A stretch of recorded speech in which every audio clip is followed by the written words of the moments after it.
for being here. Welcome to our new commissioners. Yeah, we are an actual commission now with a quorum and can do some business. So thank you. And a new commissioner arriving as well. I have Laura. Jessica, sorry, Jessica. Get the front for commissioner. They're not for papers. Join us and then we'll get into roll call. Jessica, nice to see you. Not on team. Here, I know. In person. I did underestimate the rise. Yeah. Well, great. So this is our first meeting with an actual quorum since probably the beginning of the summer. So this is wonderful to have. We'll start off with roll call. My name is David Rittenberg, and I am a commissioner. Daniel Sager, Commissioner. Richard Maestro, Commissioner. John Baker, Commissioner. Julie Graham, Commissioner. Jessica Parks, Commissioner. Frankie Dahl, staffer for this commission. Valerie Madison, staff.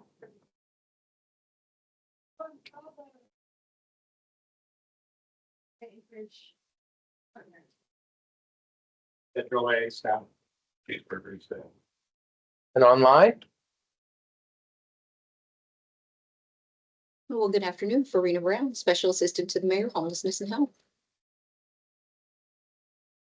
And this is Thea Agnew Benben, also Special Assistant to the Mayor for Homelessness and Health. All right. Thank you, everybody, for being here. We'll move on to approval of the order of business. Can I get a motion to approve the agenda? Move to approve. Do I get a second? Any discussion? Any updates or changes? Anything you want to add to the agenda? Move around.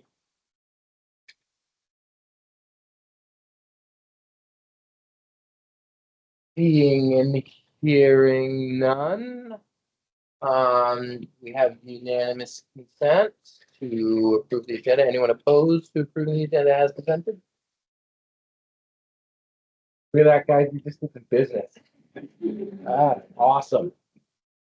And then we can move to approval of minutes. And would we be able to also approve previous minutes?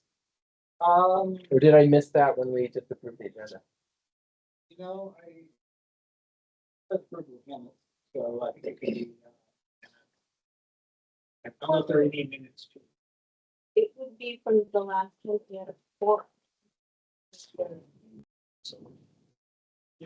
Maybe we would want to table that for the next meeting to catch up on minutes, but can I get a motion to approve the minutes from the meeting of December 4th?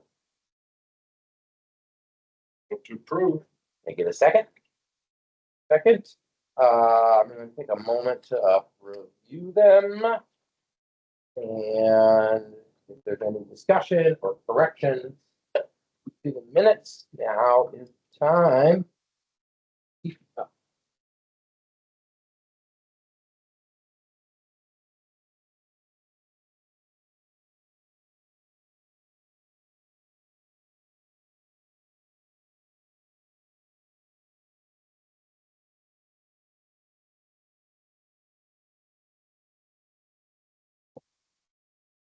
Any discussion on the minute?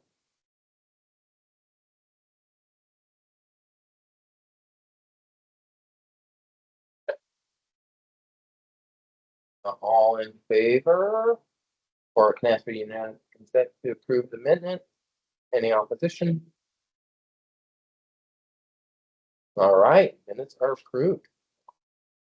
Buzzing right through it. Awesome.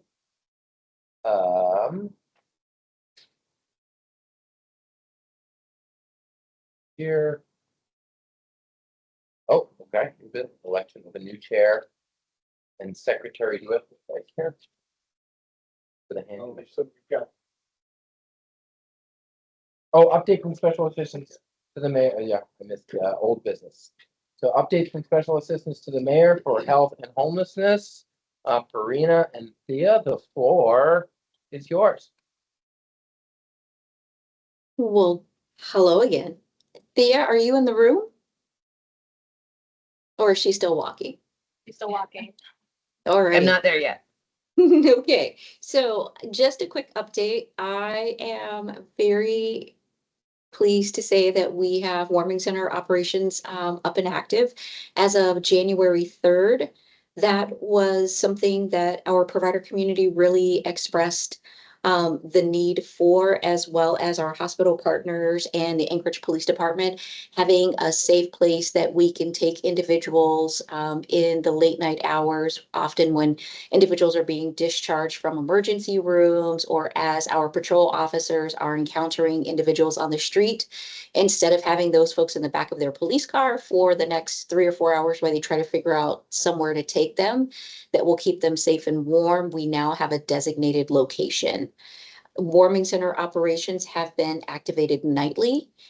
As of 1/7, that would have been Tuesday night, was the first night that we actually hit capacity for warming. And what that means, based on, let me back up a little bit. We initially solicited for multiple warming locations, but we had one bidder that really kind of exceeded the threshold. They wanted about $98 a head for an individual, so their bid was way past what the municipality had funds to support. We had a second bidder that rescinded their application, which left us with one vendor offering warming services, and that was Henning at the Henry House. We solicited for services for up to 50 people at a single location. After Henning received their fire marshal inspection, they only had authorization to have 49 people in their space. So we can only serve 45 people because the staffing ratio requires that there are 4 staff on site, which pushes them to capacity at that particular location. Last night was the first time that we had individuals that were asked to wait, and it was a situation of 1 in, 1 out. But just really grateful that we had the service available. APD drop-offs are pretty consistent, as well as calls from hospitals, ensuring that they can safely discharge someone. What we've seen now that we have kind of a functional continuum, while it was slow, we now have a functional cold weather system. Our providers are doing a really fantastic job of connecting and really talking about where there's capacity at different locations.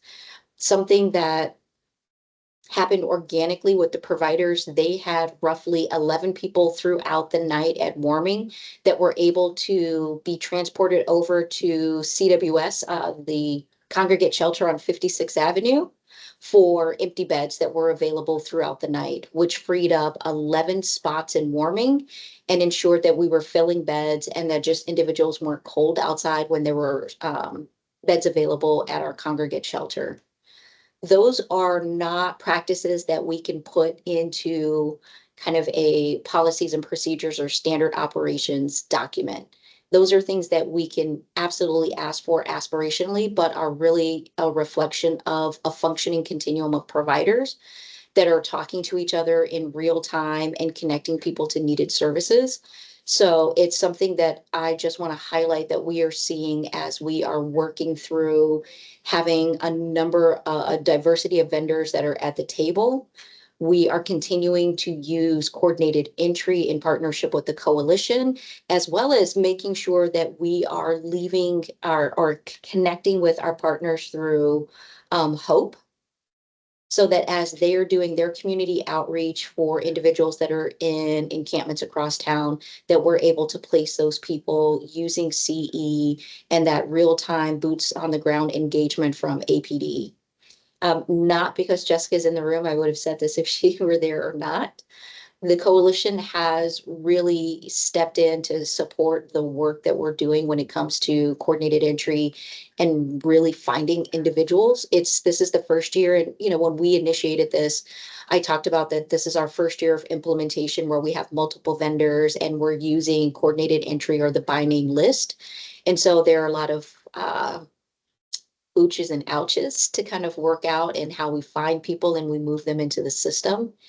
And having everyone really be willing to lean in and figure out how do we operationalize that, again, from a policy aspirational level on what we would like to see. And then someone like Jessica and her team making phone calls at 10 o'clock at night to say, we found Joe. Can he still get into that bed that we're holding?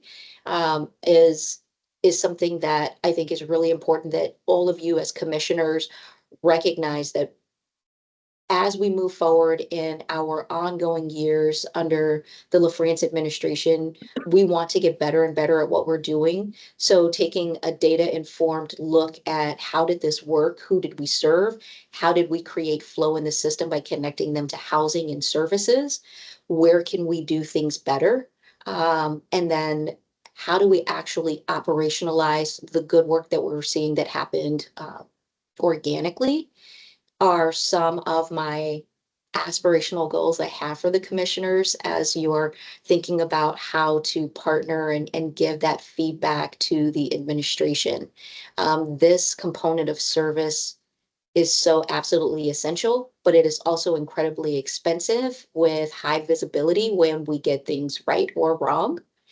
And so I really look to all of you for feedback on how do we continue to do good work, but operationalize it so that it's just a rote process. And it is, and I say this, understanding that when we're serving people, it is always going to have a rather hefty price tag, but how do we do it in a way that's economical? Thea, are you in the room? And if you're not and you're still No. walking, is there anything you'd like to add?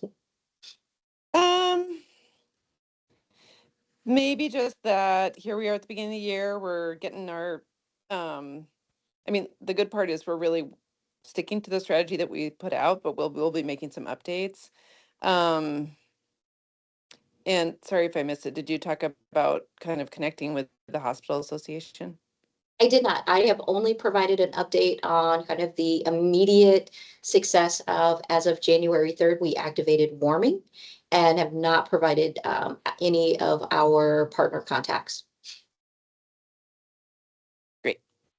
Yeah, we're really trying to, as you know, like make a lot of connections within the broader healthcare landscape and specifically around behavioral health. So we've been really trying to engage those partners. We're interested in better connections with hospitals just because we know that sometimes there's discharges to shelter that don't always feel great, and just a lot of gaps in the system for providing the type of supportive living that some people are going to need.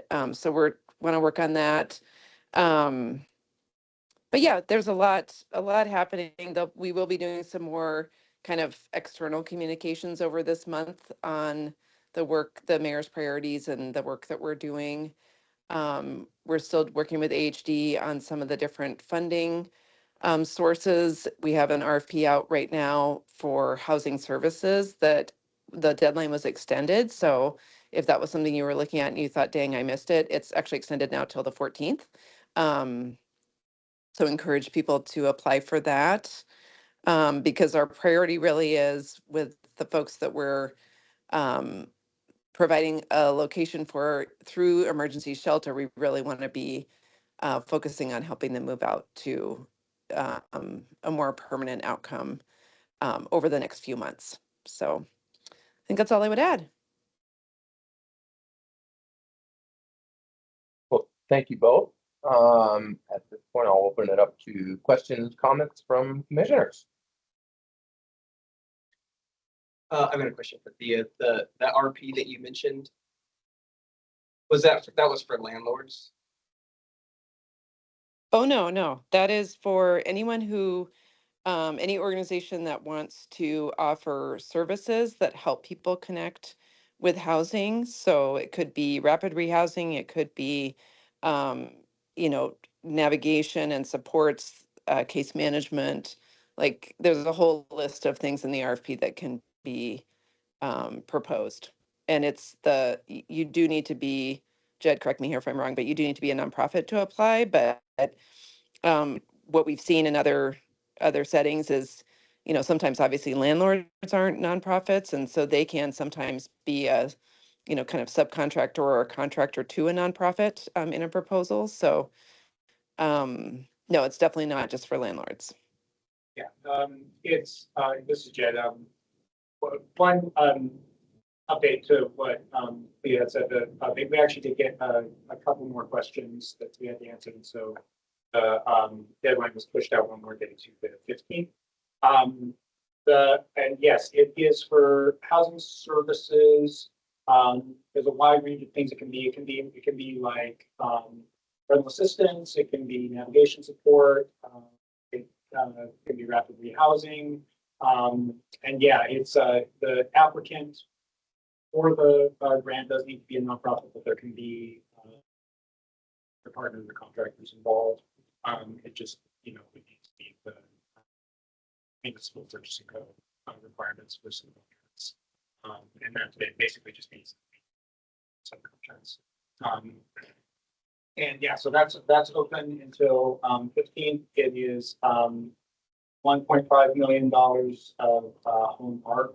It's a special allocation of HUD funding, and then $1 million of the general funds for 1.5. That's going into that RGP, so it's 2.5 million. And there's no count on the individual grant, so people can apply for however much they need up to that. So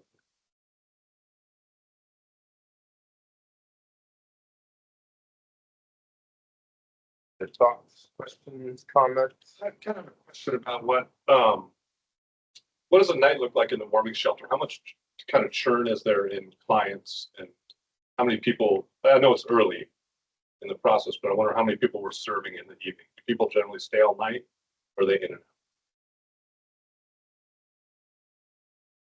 I do have some data points for you. On Friday night, when shelter was initially activated, we had 62 unique individuals. So that was not 62 individuals in the building at one time. That is representative of those that flowed throughout the night. There were a total of 23 individuals that stayed from 8 p.m. to 8 a.m. So for the full 12-hour shift. On Saturday, there were 53 unique individuals that touched the service, with 36 staying the full 12-hour period. On Sunday, there were 49 unique individuals, with 33 staying the full 12-hour period. I don't have data updates for Monday and Tuesday. What does the night look like for the people that are staying there for that 12-hour period? The 8 p.m. to 8 a.m. So warming really is intended to be a low barrier service that individuals can go in, and you get to sit down, you get a blanket if you need a blanket, coffee, warm beverage, a snack, and then you have staff that are circulating if someone wants to connect to services, or if someone is talking about how do I get into shelter, that there's the availability to do that. The shelter, the warming center operates 8 p.m. to 8 a.m. So you don't have folks that are coming in saying, hey, I want to do my housing application.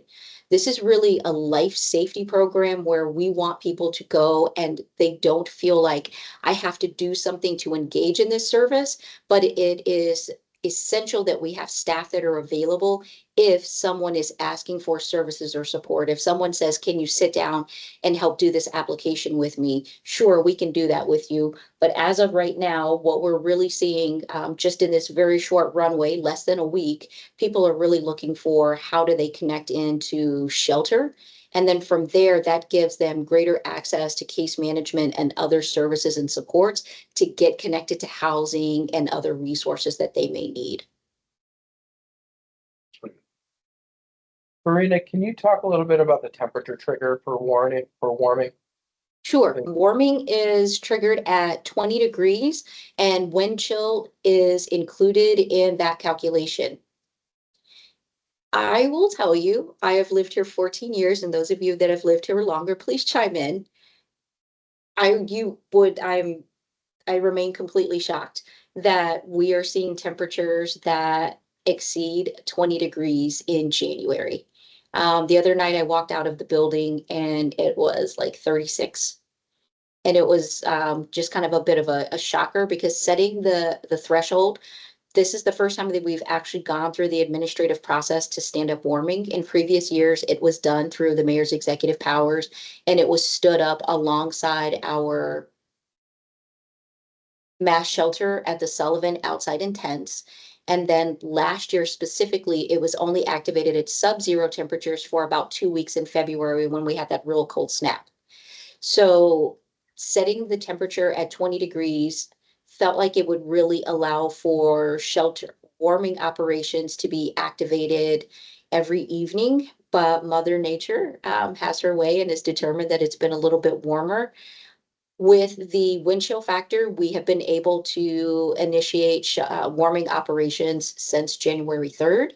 But the temperature trigger is one that sets, that allows providers to know that they are going to activate the service. And so, David, thank you for that question because it is a little bit nuancy, unexpectedly. Thank you. I would also add, well, I understand the focus on colder temperatures. There is a lot of danger that happens when temperatures get above freezing, and people get wet. And so, probably not something that could be adjusted for this year. But you know, I think we see a lot of danger in the shoulder seasons when snow is melting or there's rain. And so, you know, I know we had to sort of pick a system and go with it.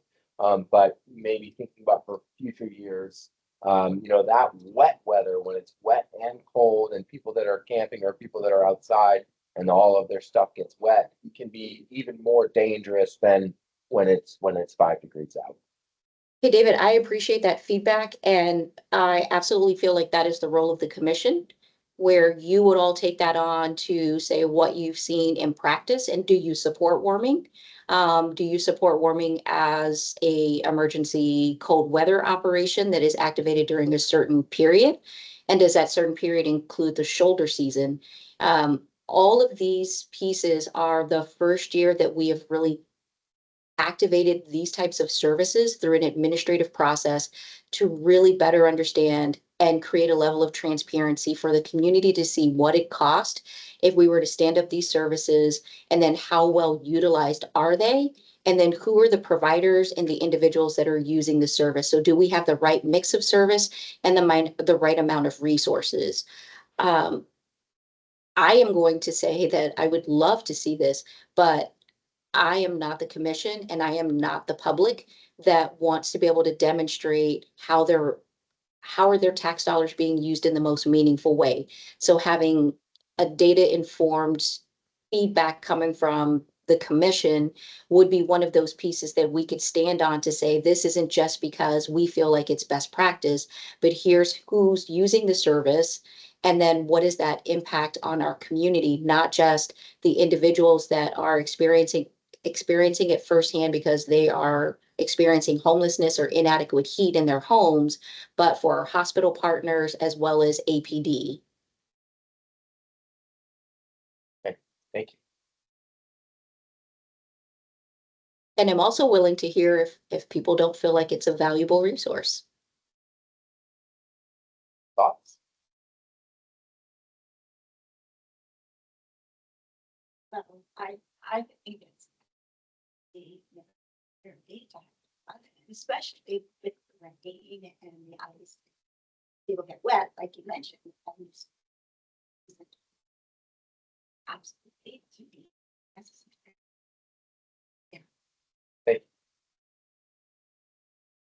Yeah, I agree with the conversation about the types of, but I think that it's not always just cold. This wind, I'll just say I had a pretty intense conversation with a couple yesterday who lost their camp due to the wind. Like their house blew away in this storm, and they were really struggling with what they were going to do. And so I was to help get them to shelter. But knowing that the types of emergency that might exist or that response that might exist don't always have to do with the cold. You're much more likely to die due to hypothermia in a wet 34 degrees than 10 below. It'd be really interesting to see the data at the end of the season for how many of those people actually are connected to services throughout that process. I think that would be. Yeah. And is that, Jessica, you might know, is that throughput through the system that would be It's not, so trackable? that's something, well, it's not right now. That's something for us to think about for next year. Right now, the warming center is not using HMIS, so we wouldn't have a record other than a sign in and sign out sheet of who came in and who went out. It really is, like Karina said, intended to be pretty low barrier. You don't even have to give them your name. You just come in, to get warm. So, it's more about how many people are there. We do have information, like she said, though, on how many people, and then the people who go to shelter afterwards, we would then track from there. All of our cold weather shelters are using HMIS. We have very good data at the end of the period to show how people touch the system and where they moved throughout it. But warming won't necessarily have that this year. Thank you. I would say one of the things that sort of, I've been trying to track and it's a little bit concerning to me is how we are communicating to users of warming, whether warming is on or off. And I think one of the things that is important in a system that is going to be serving people that may not be checking the internet or may not have a charge phone or may not have these resources is predictability. And I think while I understand the temperature trigger, I think that something like that could be confusing. So I would almost like to see in future years, we sort of talked about this in the past, that warming starts on a date and ends on a date, as opposed to having a specific trigger that I think we all understand, but someone who's cold right now needs to know, is there a place I can go before I pack up all my stuff and I walk all the way to wherever it's going to be. So, I think that's maybe that'd be a question for you, Karina. How are we communicating to potential users of warming that warming has been turned on for the next 7 days or warming will not be on? We're doing that through our vendors. And I am communicating with hospitals right now because we've not turned it off. It's just communicated that it's on. We have a 7-day window where we activate warming for the next 7 days. So on Monday, we will look at the temperature and do the average for that 7-day outlook, and that either triggers warming or not. And then that is the communication that will go to our law enforcement and hospitals to let them know that the service is not activated or is activated. But I would highly encourage as commissioners that as you're writing your annual report, this is some of the feedback or concerns that you have with either having this service or not having the service. And I would, just because as your role as commissioners, also take into account if you are asking for the service to be on for either continuous operations, what is your feedback to the administration about the fiscal cost of that? Because I can always argue the mission-driven cost, but it is also what I would like to see and to have support is kind of a data-informed approach that's coming external of the administration around the viability of these services, both as continuous operations with a temperature trigger, and what are the pros and cons of all of the above. Thank you. And I just want to add something there. I mean, just as we think about the cost, because this was the first time it was really put out to bid, there are specifications for the service, there's staffing ratios, many of the same things that you would require for shelter because we have people with us for 12 hours. So the cost is really not too far off what it would cost to shelter someone for a half day, because it's like half day service. So I think when you're thinking about the cost and thinking about the pros and cons of the service, just keep that in mind. We also know that there's many people who won't come into shelter. So, it's tempting to say, well, let's just do more shelter beds, but then we have to remember there's people who, you know, may take advantage of warming, but may not come into shelter. So just some new nuance there to think about. I just want to clarify, it sounded like you said they decide whether or not it's going to be open based off of the weather for the coming week, and you take an average, and if it's going to average 20 or less, then that determines if that week it's going to be open, and if it averages 20 or more. So it sounds like there'd be quite a lot of the season where it would just be on and off and on and off and on and off, once we get into especially the shoulder seasons. Well, its services are activated December 15th through March 30th. Okay. So yes, we would expect to see that you would not need warming as we move closer to the end of the month of March. But this is again our first time activating the service, and it is in alignment with our emergency cold weather period, which always expires on March 30th. And our shelters have typically been extended through May because they just operated during the emergency cold weather period, but because the mayor added it into the operational budget, we now know that our congregate shelter will operate year round. So when you think about the dates, like why was March 30th set, that was our standard operational season for emergency cold weather with the opportunity to extend. But we no longer need to extend simply because the shelter will remain open through operational funding from the general operating budget. So we've got, again, a lot of things that are different in how these services are moving, and just lots of opportunity for us to talk about what does that look like and what does that mean now that we're moving into a new space with ensuring that there are year-round operations. Will we have warming center in winter 2025? Is that going to be necessary? Do we actually have the right amount of capacity? Lots of conversation to be had. And really, and I keep saying this, and I know it's because you guys are at the annual report period, but using and having the commission to provide that type of feedback around what are the areas that we should be looking at, what are those kind of pain points that you've seen over the years from constituents that you're engaging with, communities where you live that are absolutely impacted by the decisions that we make right now. So for example, the location of warming. There's a lot of pushback around that we added another service in the downtown area.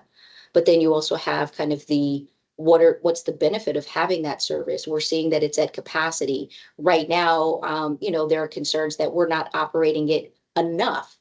Well, you also have the counter concerns where, that we didn't need warming. So again, just having a nice conversation and a document that's helping to inform is welcomed.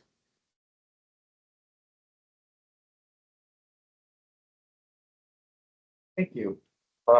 Any other closing comments on this?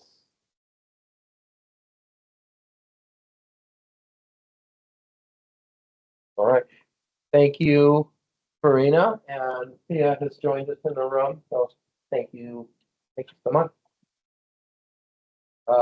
Moving on to business, since we have a quorum. We can elect a chair and a secretary for the commission. Ted, how is this usually done? No, it's been so long since we've done it, but I don't really remember what the process has been. I think chair is really the main goal because someone to run. We had a secretary that was taking notes, but we've since gotten feedback that really that should be staff. She's done such a great job. Is doing a great job of it. So, I think a secretary position probably by drafting resolutions and doing kind of other written work that might be considered as a mission. I'm not sure if that's been the case in the past, but the secretary at this point could have a vice chair. Chair. I don't think there are a lot of specific requirements about what the officer should need to be or how they're elected, but, you know, like. Yeah, you can see it. She might know some. See if our expert on commissions is it's available. But yeah, I mean, the basic upshot is you need.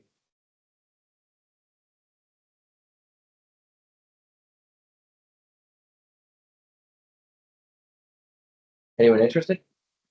I nominate Dave Rittenberg for chairman. Absolutely. Yeah.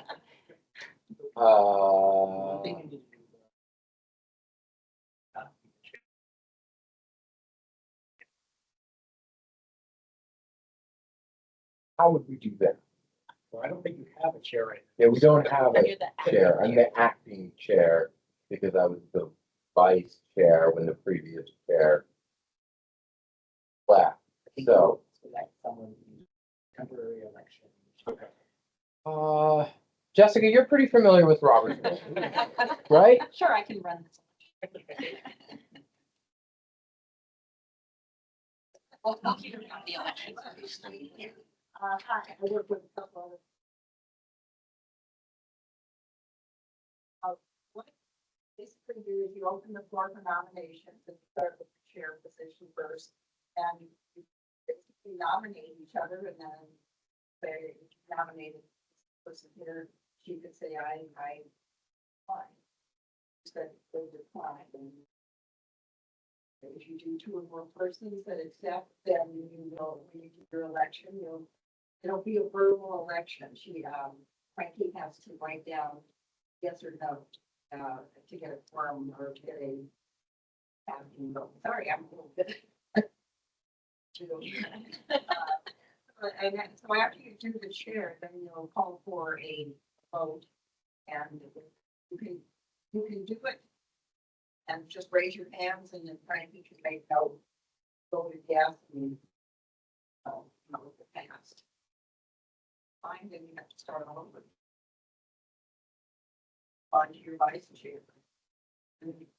But also what may happen is perhaps, say Darcy was nominated to be the chair, but she said, well, I can't do the chair position, but I would, be open to be nominated for the vice chair. So we can put her down as a possible for vice chair, not against any person.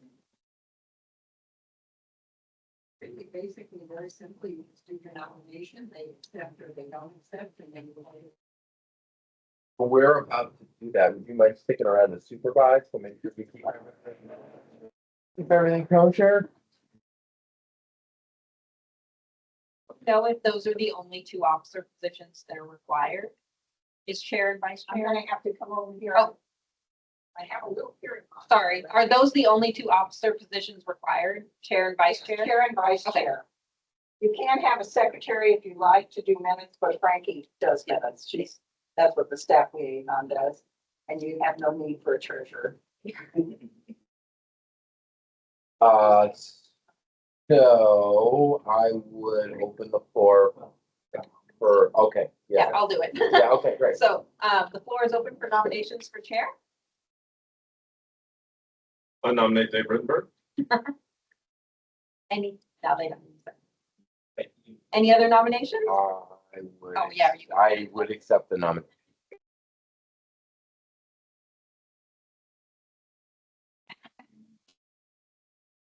Any opposition to closing nominations?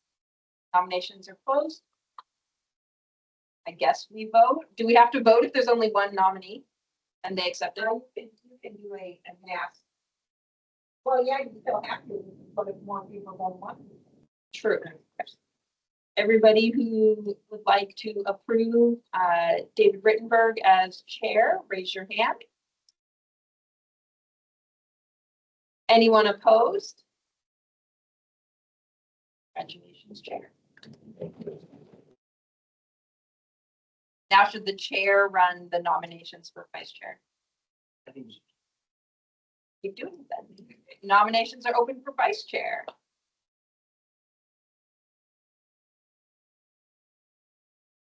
I would nominate Richard. Back at you, bud. I'll accept the nomination. Any additional nominations for vice chair?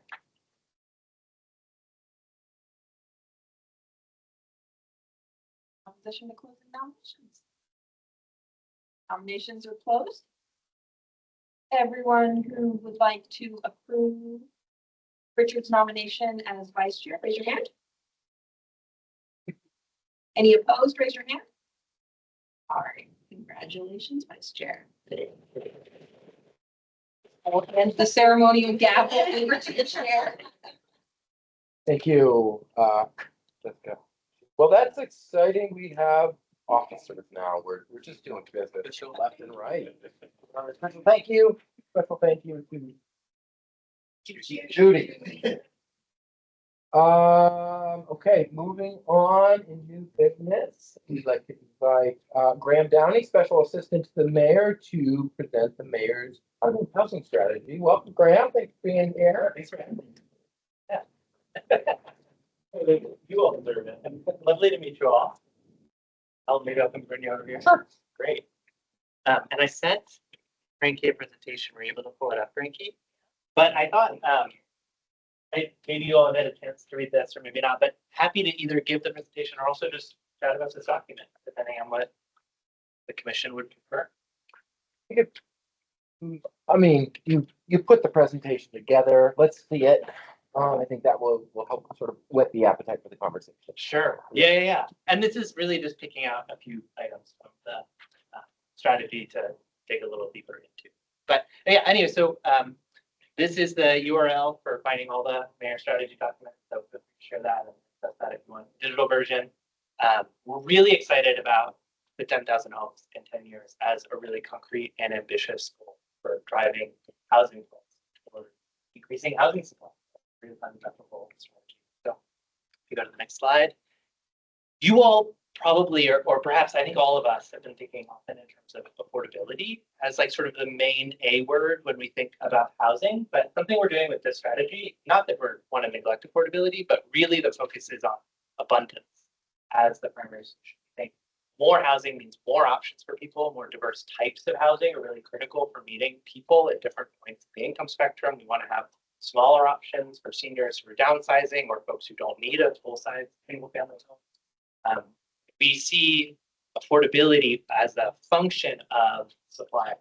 Regular sort of supply-demand dynamics in Anchorage are a little bit out of whack. We have really low vacancy rates, and that means that landlords have the ability to set rent pretty much where they want to set them. And it means that folks who are struggling at the margins are more likely to fall from housing insecurity into homelessness. I'm sure all of you are more familiar with I am than the problem housing as the homelessness housing.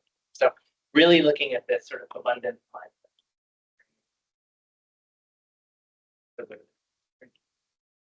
Thanks. So we have three primary goals as part of the strategy, three things that we control. There's lots of things we don't control, but these are three of the big things that we do control. This first bucket is probably going to be the area most familiar to you all. These are what we were already talking about earlier today, the CDBG funds, leveraging both philanthropic and federal and state funding to sort of direct it in a focused way towards driving housing production. We're also thinking in particular, upcoming soon is we'll go to the next one. We're looking at tax policy. So currently we have a couple housing incentives in the tax code. They aren't really working. We've got an incentive for affordable housing in transit corridors that's only been used once by CI, and it was a real hassle for them. And we've got another incentive for downtown multifamily that was used by Block 96 store, but otherwise it's been really challenging. And as you can see from this image, which was prepared by Agnew Beck, and analyzing the gap between what makes family pencil and what it actually costs to build, the incentive 12-year downtown tax covers half the gap, right? So you're still $70,000 a unit away from making that whole building pencil. So that if we're not getting over that finish line, if we're not making that building pencil, then the incentive isn't really doing that much. So to fix the problem, so go to the next slide, Frank. We're looking at simplifying the application, expanding the geographic scope of the application, and making it long. So we're going to start at a 15-year base, and then my peer Nolan came up with this, because he's a brilliant economist, come up with a really good structure on this.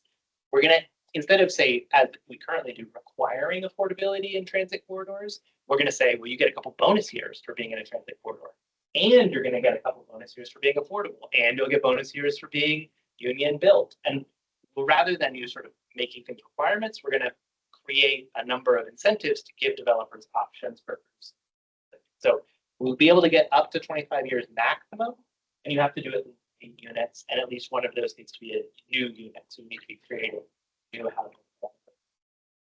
Another small detail about this for policy is it's technically a land value tax because we separate the housing value from the land value. So the abatement is only going to apply to the increased housing value.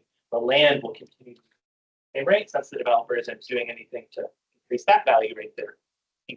That was the issue, I think, that Sean Debenham had, wasn't it, with his project here? He had, the miscommunication or some confusion about what the payment was going to be. that's right, there was confusion and that the state was able to clear up about. There's a difference between the school tax and the community taxes, and we didn't have the ability at the time to waive those school taxes, which I think is, yes. Mostly the problem Sean had was the previous slide was too small. Okay. Yeah.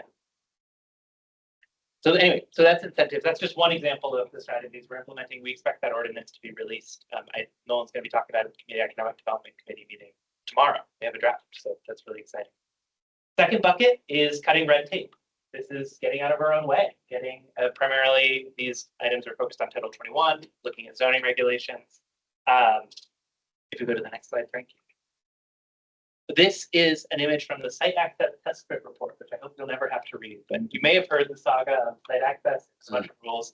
The Assembly passed last year. They did some floor amendments that caused some problems, in addition to the underlying rules being, as the previous planning director called them, gibberish. Like even the planning director did not understand at the time, did not understand what the rules did. They did things, this is an illegal house under the current rules, under the site access rules, because the driveway is taking up too much of the footprint. So sort of the question we're looking at when we look at buildings like this is, what is the public value of creating regulation?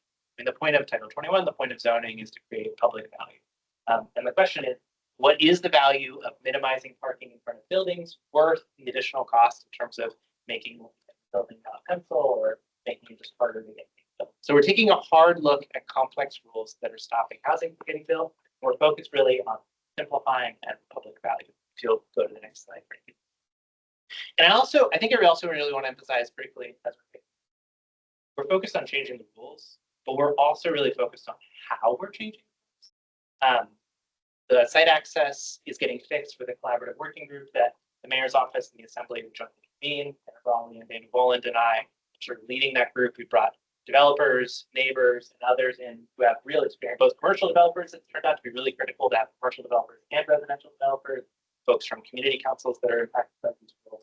Making sure we're bringing people together to find shared solutions rather than just like imposing solutions or saying my way or the highway. So hopefully taking a collaborative, transparent approach to making these changes. And then another exciting idea coming soon, transit supported corridor. So this is an idea that's from our 2040 plan. It maps out areas that are supported by bus service, or rather that would support bus service, because you need a certain amount of housing density in order to make transit. So the idea is we need to probably have density somewhere in town. This is where our plans call for it, so let's build it. In particular, we're looking at this 5/1 development, which is really big, boring, boxy, multi-use buildings that are really effective at building housing and are probably more of the type of development we need in Anchorage. We're also looking at sort of much smaller minimum lot sizes for infill style development. This could, to be transparent, be a pretty big change for the neighborhoods that are in. So we're definitely going to need to communicate with Airport Heights and Rogers Park and South Edition and other neighborhoods that are along these transit routes that, hey, like there may be change coming to your neighborhood. Are you comfortable with it? There are ways we can mitigate that. Definitely going to be good. All right. And bucket 3, which is related to bucket 2, but slightly different. This is more about how we do business as a community, what it looks like over at the center when someone goes to get an entitlement to build housing or zoning approval, building site approval. What we're really looking at, we're really emphasizing here is systems that are fair and real. You don't have to know someone to make a call to get through the. So really trying to increase transparency. Part of that's going to be a function of having simpler rules. Simpler rules are easier to enforce, but another piece of it is going to be a lot of iterative learning and empowering staff to tell us, like, I'm constantly having to do this thing, and I always am making this exception, and we just change the rules so I don't always have to make an exception. So really going to be trying to empower staff to improve their own working conditions, which will hopefully improve the experience of folks trying to build stuff. Yeah, generally, one of the hoops we're really focused on in particular, I mean, this is, I think, sometimes what developers to be on more buildings. So not always fair. Office staff are really working really hard, but we want to create a little bit more of a straight line permit to construction. One of the hoops we've heard a lot about, if you'll go to the next slide, from developers is the appeals process. Apparently in some neighborhoods, there are neighbors who are using the appeals process in a sort of abusive way to say, if you're building housing in the neighborhood, by appealing the zoning planning decision. So Alaska Supreme Court recently issued a ruling that clarifies that for purposes of state court, you need to have what they call interest injury sin, which means that you need to actually be harmed by the issue.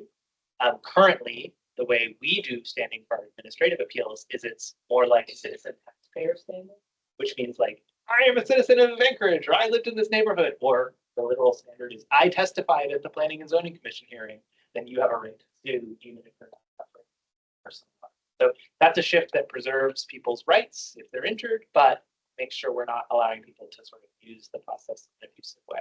Something we've heard from developers a bunch about. Is there another? I think there's another solution here. Yeah. This is something we've talked about that we've already done, which is really exciting. We brought in new leadership in both planning and development services, although actually in development services, we just gave Greg Soulé the permanent position, which gives them the authority and the discretion to actually be the building official to make tough decisions, not expecting he might get fired. So go to, yeah, next slide. Really excited to have Melissa and Greg on. Hopefully they can drive cultural change and empower their staff. But something we're really excited we were able to do in our first 6 months, bring those two talented people. So that's a little preview of some of the things we've been working on. We'll go to the next slide. This is a little bit more meant for builders, but I think we'll still play. And I think especially on the appeals one, I think is a good example of how important it is. We really need to hear from folks who are trying to solve problems. Like, I really want to do this thing and I can't do it because zoning code's in the way, or because I can't get this approval. Explaining it actually in a constructive way is actually really critical for us improving. Okay, that's all I've got presentation wise.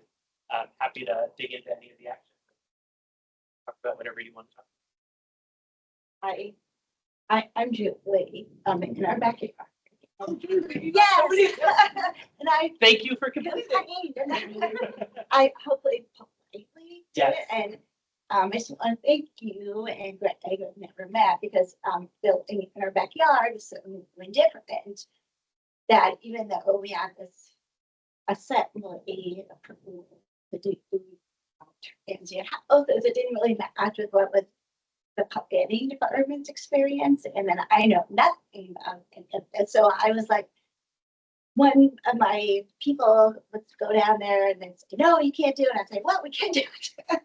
And so thank you for answering all my questions, and everyone at the department was kind of helpful. It's just figuring out all that we're new and don't know what to do with us. So I just want to introduce myself and Thank thanks. It's nice to speak. Okay, it's funny. I should have had some of your names first, but I was almost going to bring you up as an example of useful later. Yeah. Thanks. Yeah, and it's gonna, I mean, it's gonna lead to really meaningful changes, like there's a Title 23 building code exemption for the pallet shelters that the assembly passed last year. But through your experience, we learned, oh, there's all these hiccups and all these challenges, and now development services has a really, hopefully much clearer guide, actually, what are the remaining requirements? Like, there was like a whole problem with like fire extinguishers stuff. We're obviously gonna have them, but you didn't put them on the drawing. Yeah, we didn't put them in the drawing, but we knew we were gonna have them. Yeah. We're supposed to, I won't go into all of it, but I learned a lot. You know, I'm always learning. And you guys were always very helpful when I'd say, help. We need electricity. Right. They're saying we can't. Right. And hopefully, so that means that the next person is Yeah, it doesn't have to call that. Yeah. Thanks. If I may, from with Husband Foundation. Um, Is your goal to track 10,000 homes in 10 years data annually to see what types of homes are being built? Do we have the right number, are the incentives working? Do we need to adjust for certain areas?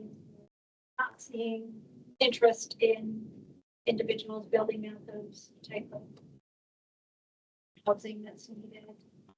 Just curious if that part of the- Yes, absolutely. Yeah, 100%. The original version of this document had a really complicated list of metrics that didn't quite fit on our beautiful one-page thing, but absolutely. And the tax incentive in particular gives us a lot of data about is this working.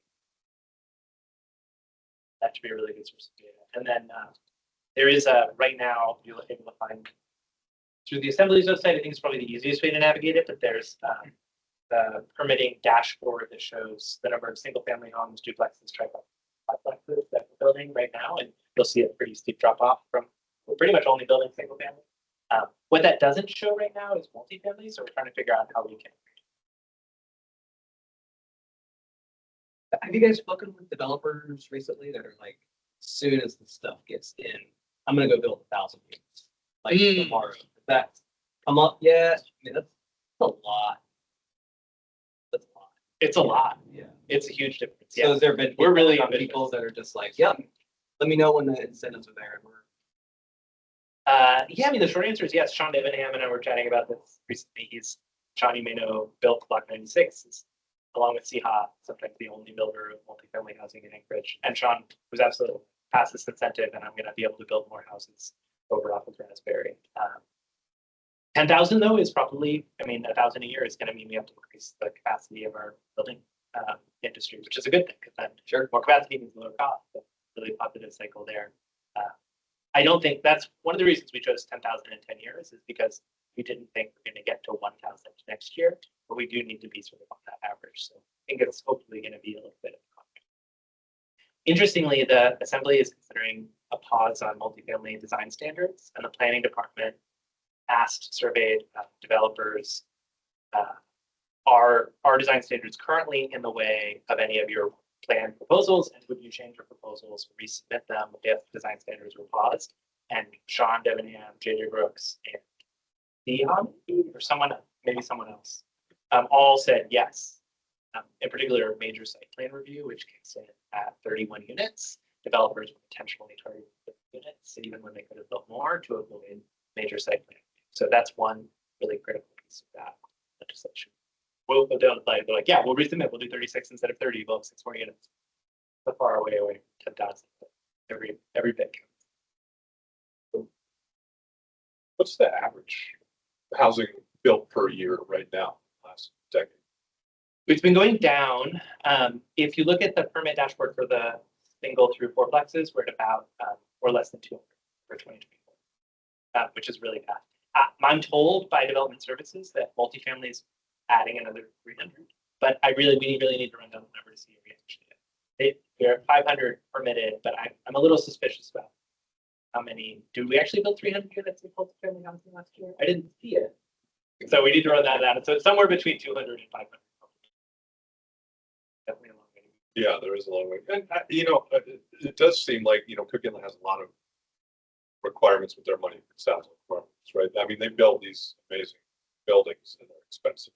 Yes. And then on the other side of things, what were those neighborhoods called when they were just building out the townhomes and not putting in services that could get trucked? I think it was site condos. Site condos. So the concern would be, right, you relax things too much, then you go back to, you drive along Old Doom, you see the back of all these site condos right against the road. Yeah. So I think there's a happy middle ground somewhere in there. Yeah. Where you can encourage building and it be pleasing. That's right. Yeah. And I think that's one of the things that's really nice about the site access working group is we've been able to have really honest conversations about the cost of, is this driveway standard actually aesthetic, or is it a safety thing in terms of like interactions between pedestrians and driveways on the street, and sort of like more design or neighborhood folks are able to say, I am concerned about safety and interactions there. And builders are like, but it means I can't build a fourplex. I have to build a duplex or a single family home instead. And we're able to have a really honest conversation about the cost of the standard versus the public benefit. So I'm hopeful we can keep having those conversations. Do we care about building articulation?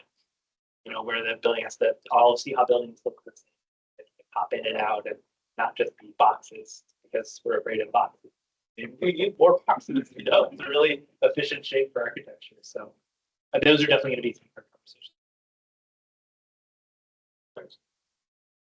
Does this number also include things like transitional housing, permanent supportive housing, assisted living, or housing for individuals with complex medical and behavioral health issues in this 10,000? Yeah. I think Thea's probably a better expert on where exactly the line. I think there's a line somewhere between shelter and housing, and I'm not sure exactly. Probably Thea would be better at drawing it than I would. But I think something like senior housing or supportive housing, the hotel conversion units, the affordable housing trust, I think those are probably things we'd want to count as housing. Shelter, we'd probably not want to count. Does that sound right to you? Yeah, I mean, I think some of these, right? Big structure thing. Yeah. But, a little bit about, we are also very interested in transitional living and expanding units for, people who aren't, get out. And being able to expand that by different things. Yes. But this kind of season, like, and so we're actively in sort of particular structures that we can get them down. Efficiently and, have a different structure for them. So, I was, I was 500 dollars and 10,000 dollars. So living in it.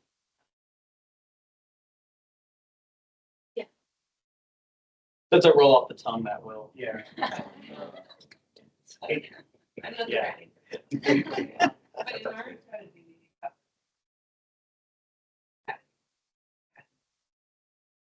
In terms of where the line is, by HUD standards, transitional housing is considered shelters.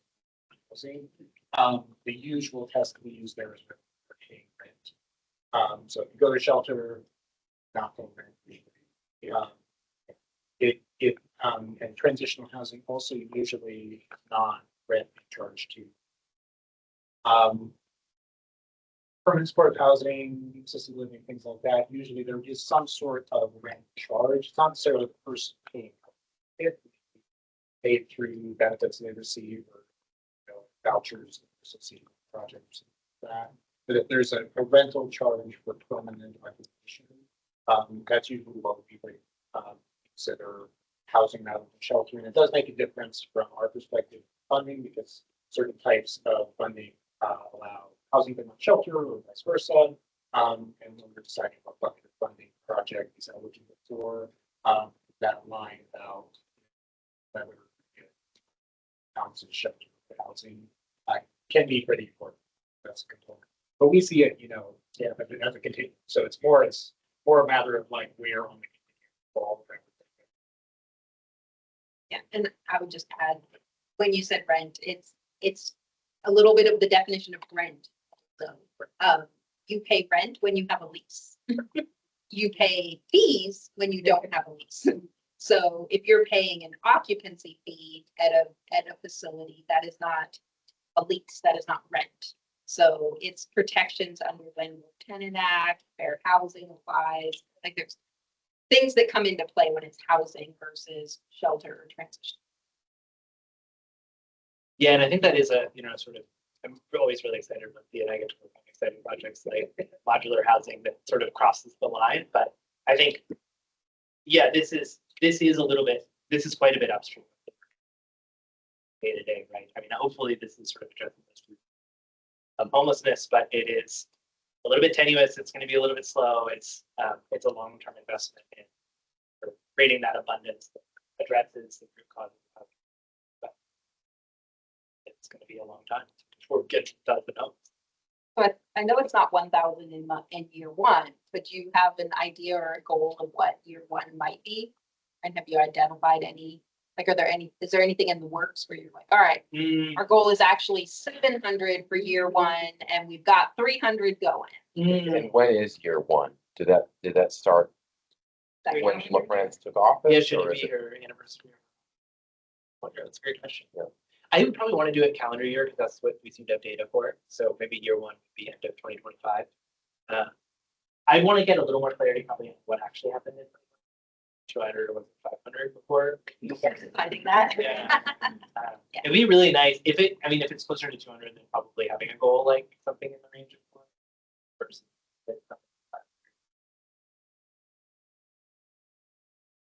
Yeah, that's a good idea though. And then, speaking of goals, I see that there are some target completions that have passed on December 31st. And I'm just curious, They did. have those been met? How? You know, we really meant to say, I think this is a living document. Yeah. Which also, for the record, I should have said that right away. We initially were just calling this a draft, but now that we're presenting it at community councils and things like this, it's just a public document. Yeah. So I think we should really actually accept that should be January 31st. And I think if it's January 31st, then we will hit all of them. Because the first one is the tax abatement I told you about. Yeah. The second one, we think that RFP is forthcoming really soon. The program we applied for, thanks to what Jed applied for, to be honest. Really thankful for it. This communication between planning department and the zoning commission and community council is something Maylee's really focused on. Stood up by Title 21. It's going to be really driven on driving sort of that code change piece and communicating more regularly. They're going to try to do an omnibus ordinance every 6 months. So May and November is sort of what we're targeting for 2025. Got the assembly site access working group convened on 3H, probably at the appeals thing I told you about. We'll have hopefully have that introduced by the end of the month or in February. Hire the building official. I'm not sure we've achieved 3I1 in terms of building the systems that empower staff. We have had, this document got over 100 pieces of feedback from staff.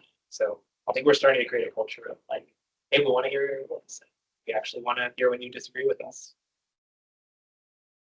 What's the goal for the size of the development at the archive site? The goal, Yeah, how many units are you hoping to have? I think we're trying to just as many as possible. Yeah. Well, the last time I looked at the RFP. Always that's it, right?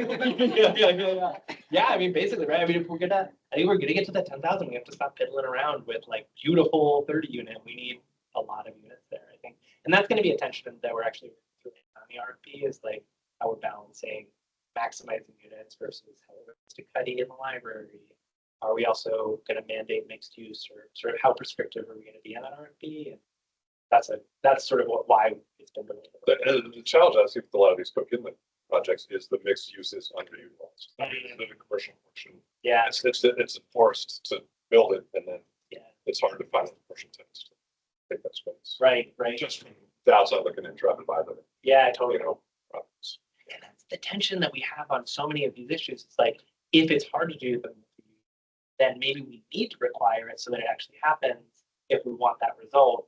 But if that's gonna make it harder to make the units pencil, then maybe we need to lose that old way of thinking and If the shift. density, towards- you have enough density, then the multi-use is great, right? And then maybe it comes Yeah. naturally or organically if you build it. Yeah, I think some of it is targeting the right mixed use also. Mm. I think that's a challenge I've seen in some different buildings where it's not necessarily planned in advance, and so you're not thinking about it as you're building and designing the area. Like, am I in an area that is far from a grocery store? Should I be targeting as part of my mixed use, like a corner shop or, a place where you can get things or a drugstore or, am I in a place where there is not a lot of banking and so maybe a partnership with a bank and then you have that in the planning phases? And you all along your mixed use is going to be a bank in there with you Instead of 200 bucks. that you hope the right tenant comes to. Is that typically how those city hall ones go? Is they got 7 units here coming. I think there's probably some planning or thoughts in advance, but whether they actually come through. A lot of them are vacant right now, and a lot of them Yeah. are really random. It seems like they typically plan, okay, we're gonna have X amount of commercial properties building, but they don't actually rent out units. So, Yeah. I don't know if they try, they probably try, but my experience just seeing them has been, they often say they have last time, and they often end up getting filled by like profits. Yeah. They probably have existing partnerships with. Although in their defense, Seahawks commercial property is responsible for the best and the first, in my opinion, good bagel thing. That is very true. Wooden spoon at the commercial kitchen. Yeah. I, They are creating crowd down, the box, see if they can put. what do you mean? You got a Fire Island, you got the best bakery in town. Oh, in the Elizabeth place. Yeah. Yeah, I think, I think that issue of like mixed use as a policy goal often tends to be a tension that. And sometimes that is like fine because of policy. So. I think there was sometimes. Maybe. Maybe it's housing and that's something the way of it. Yeah. And I think we have to be really careful about, as you said, Jen, like who's the we that's paying the cost? Is it the tenant? Or is the community putting money in to make the mixed use work? And if we're not, then it's the tenant paying for it. So Yes. Has there been on or the odds of next year and church business? And when both grades, there is a lot of church buildings are not utilized enough for the older and need a lot of repairs that are expensive. So it's everything to talk about how we're going to do the safe moves, you can have your church in the bottom part and we could build housing, housing, and those kinds of ideas. I mean, you're doing. Yeah, a little bit, but I mean like, but yeah, and Yeah. I have, I didn't know about this in. Yeah, I think leveraging the faith community is going to be really cool. St. Mary's has Yeah. a housing plan for some pretty significant housing. They have some zoning issues we need to work through. Right. On spread. They would love to be able to build 120 units, but 90s, we need to figure out, but can't. Anyway, Yeah. I don't need to get into too much, but those are the kinds of problems. They also potentially need a lot of money. Another critical piece that we need to figure out is how are we going to finance sewer and water without also creating fiscal liability. But yeah, agree. Faith partnerships. I think what we've heard from faith leaders like you and Michael and others is like a real commitment to solving the root cause of housing problems. And so I think offering building housing as a solution that faith groups. Yeah. Hopefully you and Marriage and others showing that it works.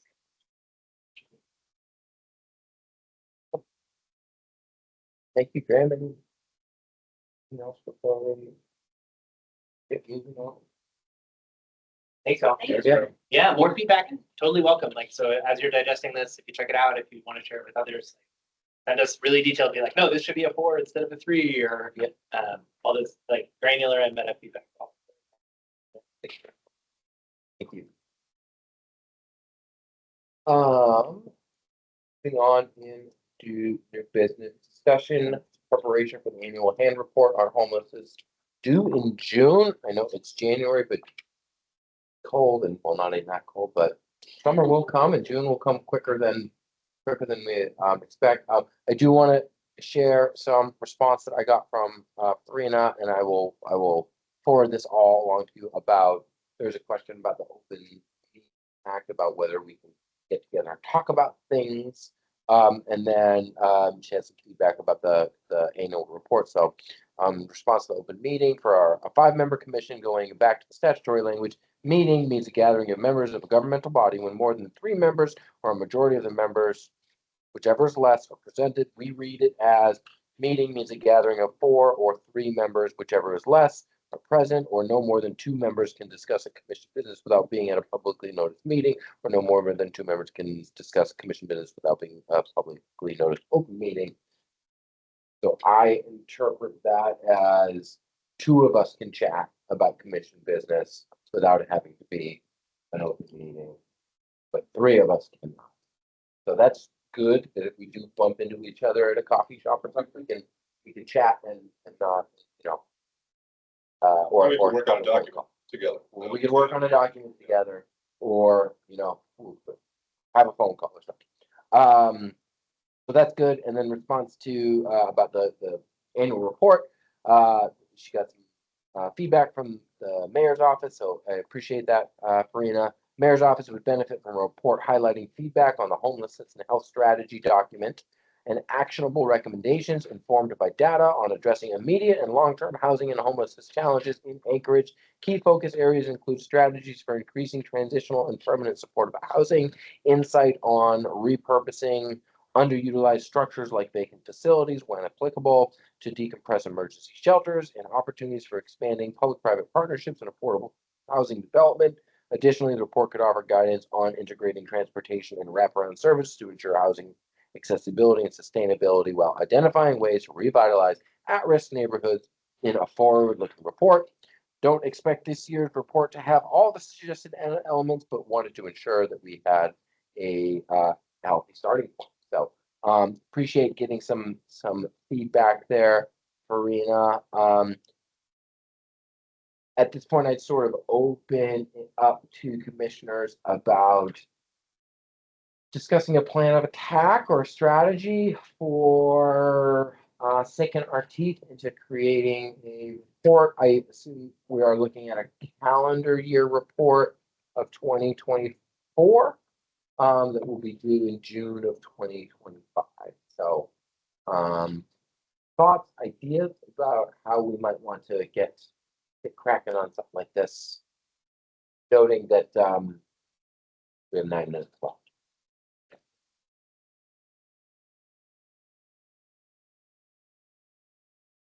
There was the one that was sent out, I think it's actually here. SJ from 19. Was that the most recent one that we had? Because that one was basically just saying, where are we going here? There's a couple more in this package. Oh, there's more in that packet. Yeah. I think 22 might be. Okay.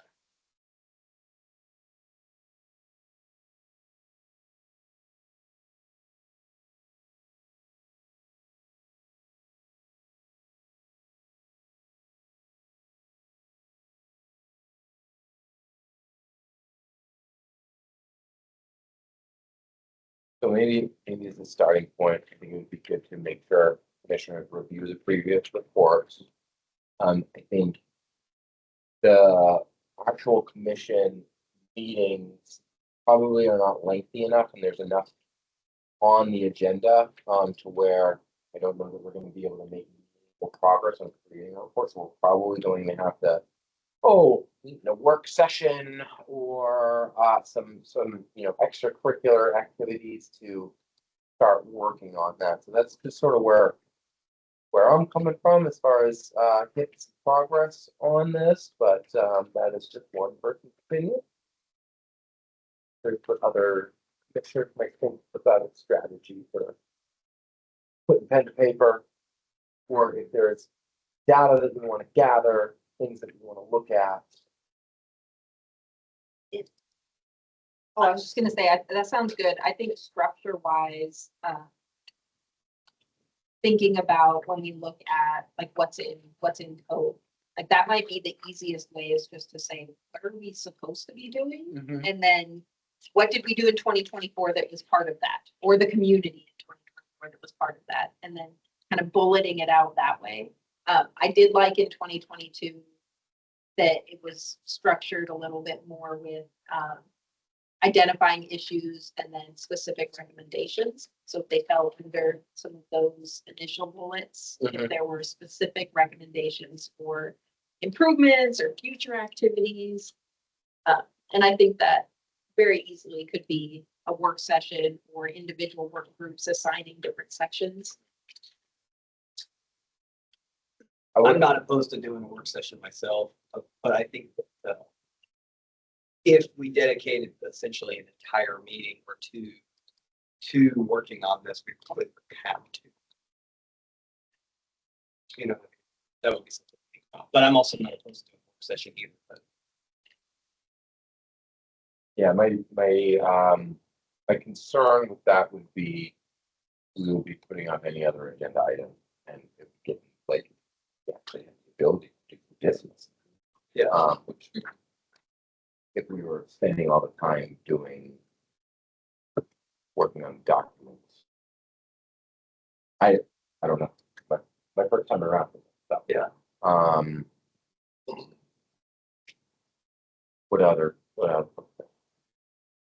Yeah, I mean, I'm happy with the work session. I mean, I think the biggest thing is to get our framework together. Yeah, before, yeah. And then we can fill it, from when we know what points we want to work up from.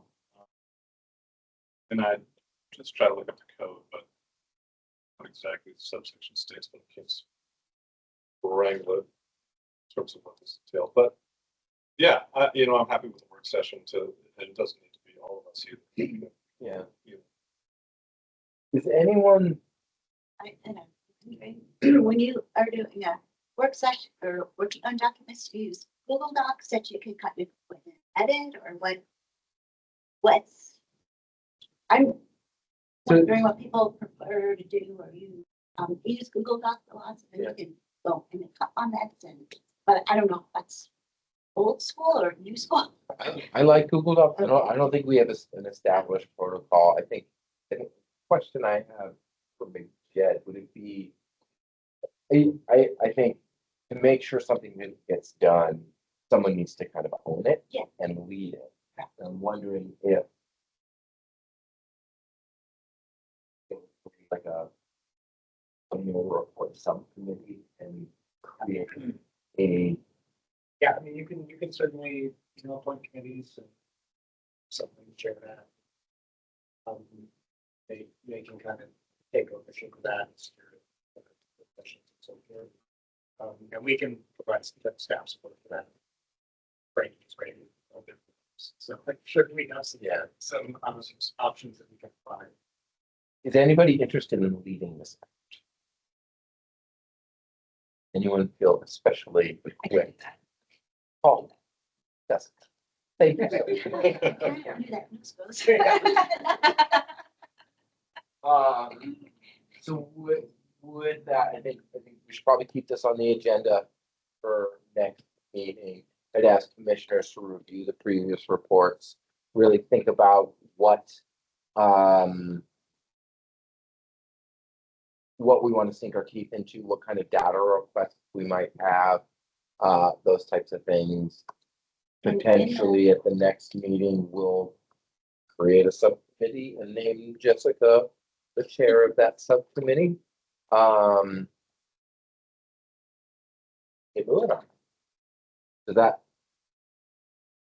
sound Yeah. kosher? Yeah. Oh, thank you, Jessica. I appreciate it. Well.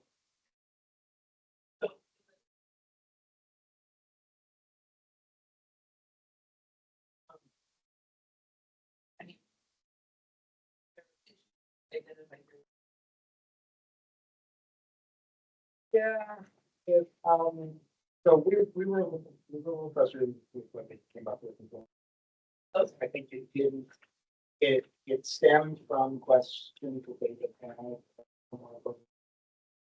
answered, but it didn't seem like it was answered. Made it into the final, so that was at a point when we were kind of as actively engaged with the commission as we are now. So I think. I think issue at this time, but yes, that's kind of. I mean, that's kind of what I was thinking, because like a lot of the things. Or things they. Have been addressed over non really issues. And been on the- Which isn't really what we're gonna do. But if they're, it's like, if this is not it. Well, I mean, well, like Jessica was suggesting, look back at the code. I don't know, like, as you can see from these examples, the previous commissions. So, part of that issue is that as this is becoming more central issue, administration, some leave, the specific subject matter expertise role is no longer public else because also has expertise. And so I think that kind of makes some pieces. Soul searching here about what is missions specific role. So yeah, I mean, I'm not sure if there is specific. Not sure. But it's completely different from having a commission, because you're on the meeting.